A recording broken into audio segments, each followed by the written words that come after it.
Hello everyone and welcome back to the channel.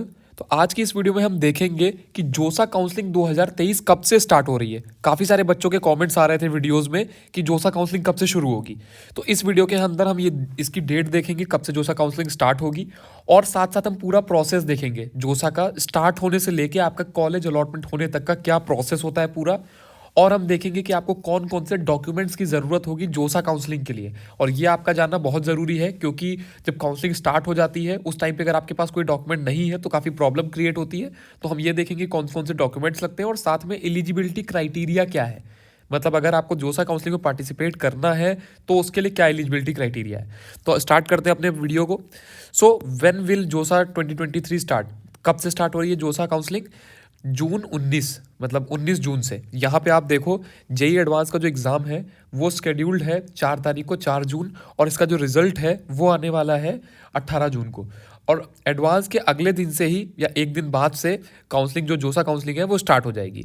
तो आप यहाँ से देख सकते हो, यहाँ पे मैंने आपको ये दिखा दिया जेई एडवांस का जो रिजल्ट का डेट है वो 18 तारीख है। तो आप 19 जून या 20 जून से एक्सपेक्ट करके चल सकते हो कि आपकी जोसा काउंसलिंग स्टार्ट हो जाएगी। जो स्टेप बाय स्टेप प्रोसेस है जोसा काउंसलिंग का वो अभी हम लास्ट में देखेंगे कि किस तरीके से आपका जोसा काउंसलिंग स्टार्ट होता है और क्या क्या पूरा प्रोसेस होता है। उसके पहले मैं आपको कुछ और ज़रूरी चीज़ें बता देना चाहता हूँ। That what is the eligibility criteria और हु कैन पार्टिसिपेट, मतलब कौन पार्टिसिपेट कर सकता है जोसा काउंसलिंग के अंदर। तो सबसे पहला जो क्राइटेरिया होता है वो है 12th मार्क्स क्राइटेरिया। ये अभी जो कोविड आया था, कोविड के टाइम पे ये 12th एलिजिबिलिटी क्राइटेरिया ख़त्म कर दिया गया था। तो अभी क्या है, इस बार 2023 के अंदर अगर आप जनरल कैटेगरी से बिलोंग करते हो तो आपका 75% होना चाहिए। अगर आप जनरल ईडब्ल्यूएस ओबीसी से बिलोंग करते हो तो आपका 75% मार्क्स होना चाहिए 12th क्लास में। और अगर आप एससी और एसटी कैटेगरी से बिलोंग करते हो तो आपका एटलीस्ट 65% होना ही चाहिए। अदरवाइज आपको एनआईटीज़ और ट्रिपल आईटीज़ और आईआईटीज़ के लिए आप एलिजिबल नहीं होगे। So whether you have cleared the JEE Mains cut off और नॉट, ये सबसे ज़रूरी चीज़ है। बहुत सारे बच्चों का एक बहुत बड़ा डाउट है कि अगर मैंने हमारी JEE Mains cut off clear नहीं हुई है, जो जेई मेंस की कट ऑफ आई है 2023 की, तो उनका क्वेश्चन ये होता है कि अगर हमारी कट ऑफ क्लियर नहीं है तब भी क्या हम जेई में पार्टिसिपेट कर सकते हैं? तो येस, भले आपकी कट ऑफ क्लियर हो या ना हो, आप जोसा काउंसलिंग के अंदर पार्टिसिपेट कर सकते हो। ठीक है, फिर से मैं रिपीट कर देता हूँ। आपकी जो भी कट ऑफ है, जनरल की, ईडब्ल्यूएस की, ओबीसी, एससी, एसटी की, आपकी भले ही कट ऑफ क्लियर है या फिर नहीं है, आप दोनों ही केस में पार्टिसिपेट कर सकते हो। हर बच्चा पार्टिसिपेट कर सकता है, no matter how much is the rank. मतलब आपकी चाहे 3 लाख रैंक है, 4 लाख रैंक है, 5 लाख रैंक है, या फिर 20,000 रैंक है, आप पार्टिसिपेट कर सकते हो जोसा काउंसलिंग के अंदर। So what to make ready before JoSAA counselling starts, हमें क्या चीज़ें तैयार करके रख लेनी चाहिए जोसा काउंसलिंग स्टार्ट होने से पहले। तो सबसे ज़रूरी चीज़ जो है, prepare the list of all the possible colleges in जोसा।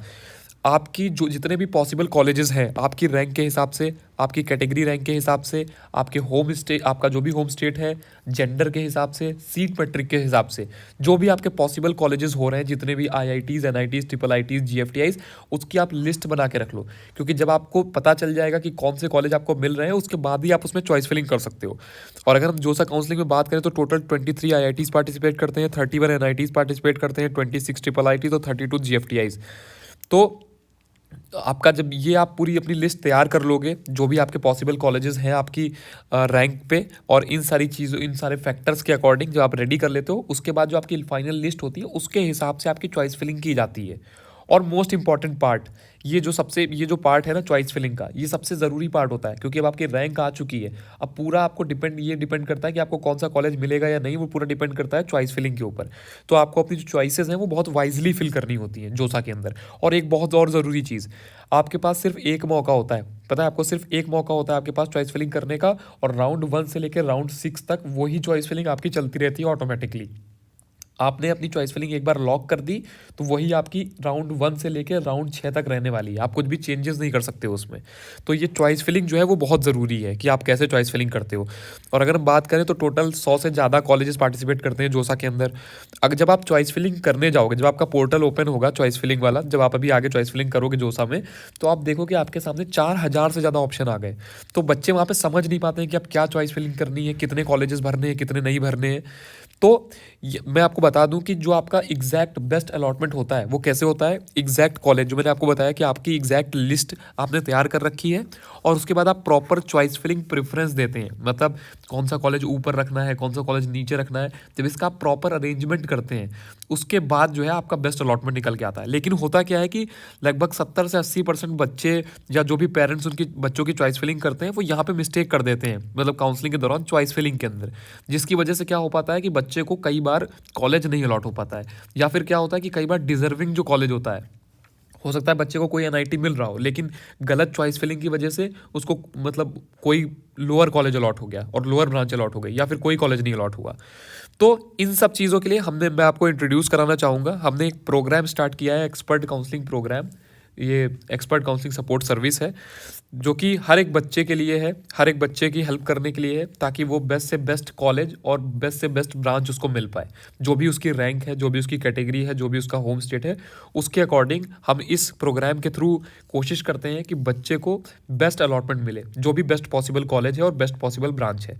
तो अगर आप इस प्रोग्राम में इनरोल करना चाहते हो, आप चाहते हो कि आपका जो पूरा प्रोसेस है वो एक्सपर्ट करे, आपकी जो मैंने अभी आपको बताया, अगर आपको समझ में नहीं आ रहा है कि ये पूरी लिस्ट कैसे बनेगी, आपको कौन कौन से कॉलेज मिल रहे हैं, यहाँ पे जो मैंने आपको बताया था कि आपकी जो भी रैंक आई है उसके हिसाब से अगर आपको देखना है, लिस्ट बनाना है कि कौन कौन से जोसा के अंदर आपको कॉलेजेस मिलेंगे, तो ये सारा जो प्रोसेस है वो एक्सपर्ट के द्वारा किया जाता है। पूरी जो आपकी चॉइस फिलिंग एडवाइस है, चॉइस फिलिंग किस तरीके से करनी है, वो सारी एक्सपर्ट के द्वारा आपको एडवाइस करी जाती है, पूरा एक्सपर्ट के द्वारा किया जाता है। तो अगर आप इस प्रोग्राम में इनरोल करना चाहते हो तो ये नंबर दिया गया है, आप इस नंबर पर इंक्वायरी कर सकते हो और इस प्रोग्राम को ज्वाइन कर सकते हो। फिर आपका जो पूरा प्रोसेस है वो एक्सपर्ट देखेंगे, आपको एक्सपर्ट एडवाइस देगा कि आपको पूरा एक रिपोर्ट देगा कौन कौन से कॉलेजेस मिलेंगे आपको जोसा के अंदर, कौन सी पॉसिबिलिटी बन रही है आपके रैंक के हिसाब से। अगर जोसा में कोई कॉलेज की पॉसिबिलिटी नहीं बन रही है तो वो भी आपको जो एक्सपर्ट है वो भी ये चीज़ भी बताएगा और आपको बताएगा कि आपको और कौन सी काउंसलिंग में पार्टिसिपेट करना चाहिए, क्योंकि जोसा काउंसलिंग के अलावा भी बहुत सारी काउंसलिंग होती है जिनके अंदर अच्छे कॉलेजेस मिल सकते हैं और लो परसेंटाइल वाले बच्चों को तो अदर काउंसलिंग में पार्टिसिपेट करना ही करना चाहिए, लेकिन बच्चों को आइडिया नहीं होता है, तो ये भी आपको एक्सपर्ट्स बताएंगे। तो अगर आप इस प्रोग्राम में इनरोल करना चाहते हो तो ये नंबर है, इस नंबर पर आप कॉल कर सकते हो या व्हाट्सएप कर सकते हो और अपनी इंक्वायरी कर सकते हो। और मैं आपको बता दूं कि ये हमारी सर्विस का यूज़ करके पिछले 5 सालों में हज़ारों बच्चों को बेनिफिट मिला है। और आप देख सकते हो यहाँ पे मैंने कुछ अलॉटमेंट लेटर्स डाले हैं और डिस्क्रिप्शन में और भी अलॉटमेंट लेटर्स के लिंक डाल दूंगा, आप देख सकते हो। आईआईटी बॉम्बे से लेकर आईआईटी दिल्ली तक और एनआईटीज़ में, जीएफटीआईज़ में, स्टेट गवर्नमेंट इंजीनियरिंग कॉलेजेस में, ट्रिपल आईटीज़ में, हर जगह जिन बच्चों ने हमारी पिछले कुछ सालों में इस प्रोग्राम में इनरोल किया वो अच्छे अच्छे कॉलेजेस में पढ़ रहे हैं। यहाँ पे मैंने कुछ अलॉटमेंट लेटर्स डाले हैं, जैसे कि ट्रिपल आईटी भोपाल में सीएस, और यहाँ पे एनआईटी श्रीनगर में सिविल इंजीनियरिंग, और यहाँ पे ट्रिपल आईटी एमएएनआईटी भोपाल के अंदर इलेक्ट्रिकल इंजीनियरिंग, एनआईटी जमशेदपुर में मेटलर्जिकल इंजीनियरिंग। तो इसी तरीके से और भी जो मैं अलॉटमेंट लेटर्स हैं अगर आप देखना चाहते हो तो मैं डिस्क्रिप्शन में ऐड कर दूंगा। तो आप देख सकते हो कि किस तरीके से इस प्रोग्राम ने ऑलरेडी कितने सारे बच्चों को बेनिफिट किया है।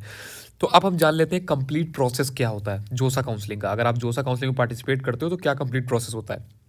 तो सबसे पहले होता है रजिस्ट्रेशन। आपका रजिस्ट्रेशन ओपन होगा जो कि 19 या 20 तारीख के आसपास जून में ओपन होने वाला है। रजिस्ट्रेशन ओपन होगा, इस टाइम पे आपको कोई भी डॉक्यूमेंट वगैरह नहीं लगते। आपको एक बेसिक जो आपने जेईई में इसमें डिटेल भरी थी उसमें आपको कुछ डिटेल्स ऐड करनी होती हैं, कुछ चीज़ें वेरीफाई करनी होती हैं और उसके बाद आपका तुरंत रजिस्ट्रेशन हो जाता है। कोई भी फीस नहीं लगती है, फ्री ऑफ कॉस्ट रहता है ये प्रोसेस रजिस्ट्रेशन का।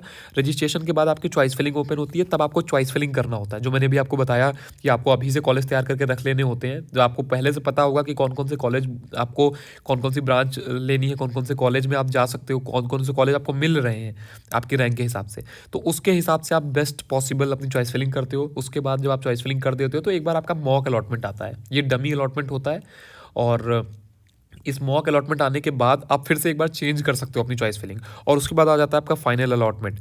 तो अगर आपका फाइनल अलॉटमेंट आ जाता है राउंड 1 में तो फिर आपको चॉइस लॉक करनी होती है। अगर नहीं आता है तो राउंड 1 से राउंड 2 में जाता है, राउंड 2 से राउंड 3 में जाता है। जिस भी राउंड में अलॉटमेंट आ जाएगा उसके बाद का प्रोसेस यहाँ से कंटिन्यू हो जाता है। ये आगे का चॉइस लॉक करनी होती है आपको। जैसे ही आप चॉइस लॉक करोगे उसके बाद फ्रीज, फ्लोट और स्लाइड का ऑप्शन होता है। ये आपको आगे आप जान लोगे जब काउंसलिंग करोगे, तो हमारे आने वाले वीडियोस में इसको भी डिटेल में एक्सप्लेन कर दूंगा ये फ्रीज, फ्लोट वगैरह क्या होता है। एक बेसिक अगर ओवरव्यू दूं तो अगर आपको जो भी अलॉटमेंट आया है, अगर आप उस सीट से खुश हो तो आप फ्रीज कर सकते हो, या फिर अगर आप चाहते हो कि आपने जो भी आपको अलॉट हुआ है आप चाहते हो कि उससे अच्छा भी अगर कोई पॉसिबिलिटी हो तो मिल जाए तो आप फ्लोट भी कर सकते हो। तो ये फ्रीज और फ्लोट का मतलब है। इसके बाद आपका आता है डॉक्यूमेंट वेरिफिकेशन। तो आपको इस टाइम के लिए डॉक्यूमेंट सब रेडी करके रखने होते हैं। तो इसमें बेसिक चीज़ें लगती हैं, जैसे कि 10th की मार्कशीट हो गई, आपकी 12th की मार्कशीट हो गई, और इसके अलावा अगर आपका जो भी आप जिस स्टेट से बिलोंग करते हो, होम स्टेट के लिए आपका वो हो गया, कैटेगरी आपकी अगर कोई कैटेगरी है EWS OBC SC ST, तो आपका कैटेगरी सर्टिफिकेट लगता है। तो ये बेसिक्स जो चीज़ें हैं ये यहाँ पे आपके डॉक्यूमेंट्स लगते हैं डॉक्यूमेंट वेरिफिकेशन के टाइम पे।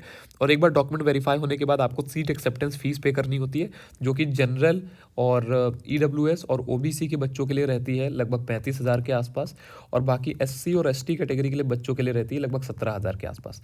तो ये फीस स्ट्रक्चर है जो आपको सीट एक्सेप्टेंस फीस पे करनी होती है। और सीट एक्सेप्टेंस फीस पे करने के बाद आपको फिर आपने सीट एक्सेप्ट कर ली और आपको उसके बाद डायरेक्ट कॉलेज के अंदर रिपोर्ट करना होता है। तो ये पूरा प्रोसेस होता है जोसा काउंसलिंग का। तो मैंने आपको बता दिया है। अगर आप चाहते हो कि पूरी चीज़ अगर आप खुद करना चाहते हो तो आप खुद कर सकते हो, या फिर आप अगर चाहो तो एक्सपर्ट की हेल्प भी ले सकते हो। चाहे तो हमारे प्रोग्राम में एनरोल कर सकते हो, या किसी भी अदर एक्सपर्ट की मैं आपको सजेशन दूंगा, क्योंकि आपने इससे पहले ये चीज़ें नहीं की हैं। तो आप चाहे तो हमारे प्रोग्राम में एनरोल करो, या फिर किसी और एक्सपर्ट से आप एडवाइस लो, लेकिन एक्सपर्ट एडवाइस बहुत ज़रूरी होती है इन सब मामलों में, क्योंकि आप बिल्कुल नए हो इसके अंदर। तो आप जो भी चाहो, अगर आप हमारे प्रोग्राम में एनरोल करना चाहो तो यहाँ पे कांटेक्ट करके कर सकते हो, या फिर आप चाहो तो ये अपना प्रोसेस खुद भी कर सकते हो। तो फिलहाल के लिए इस वीडियो में इतना ही रखते हैं। Thanks for watching this video. अगर आपका कोई भी डाउट हो तो आप नीचे कमेंट सेक्शन में कमेंट करके पूछ सकते हो। और बाकी आपको अगर किसी टॉपिक पे चाहिए कि मैं वीडियो बनाऊँ, उसको उस टॉपिक को कवर करूँ, तो आप नीचे कमेंट सेक्शन में कमेंट करके बताइएगा। हम आने वाले वीडियोज़ में उस टॉपिक को कवर करने की पूरी कोशिश करेंगे जल्द से जल्द। So thanks for watching this video. मिलते हैं अपने अगले वीडियो के अंदर, तब तक के लिए गुड बाय।